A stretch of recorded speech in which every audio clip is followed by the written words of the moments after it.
राजकोट आगजनी घटना के दोषियों को फांसी की मांग को लेकर सूरत में आंदोलन। सूरत में एक दिवसीय उपवास आंदोलन प्रारंभ किया गया। संघ सेवक द्वारा उपवास आंदोलन चलाया गया। तक्षशिला अग्निकांड, हरणी नाव हादसा, मोरबी ब्रिज हादसा, टीआरपी गेम जोन हादसा। सभी दोषियों को सजा देने की मांग, 24 घंटे का उपवास और न्याय की मांग। अभी तक किसी भी आरोपी को सजा नहीं हुई है।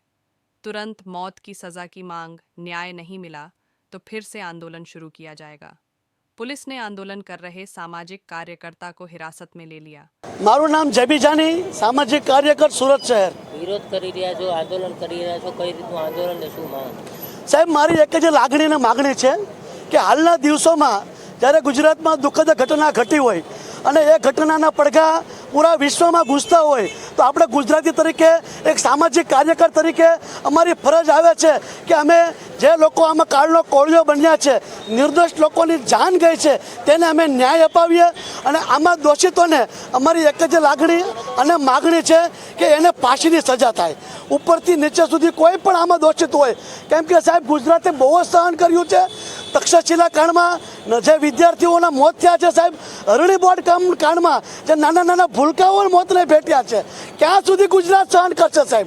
કેમ કે આપણે જોયું તો 4 વર્ષે દરેક કામમાં સરકાર પોતાનો જશ લેવા આવી જાય છે, તો આમાં પણ સરકાર પોતાની જવાબદારી લે અને દોષિતોને ફાંસીની સજા આપે। ક્યાં સુધી આપનું આંદોલન શરૂ રહેશે ને મુખ્ય માંગ નહીં સ્વીકારે તો આગળ શું? મારું આંદોલન જ્યાં સુધી મારી માગણી નહીં સ્વીકારાય ત્યાં સુધી મારું આંદોલન રહેશે। આજે હું 24 કલાકનું આંદોલન કરવાનો છું સાહેબ। ઉપવાસ પર બેસીશ અને જે મૃતક વ્યક્તિના પરિવાર છે તેમને પૂરતું વળતર મળે। 4 લાખે સાહેબ શું થવાનું?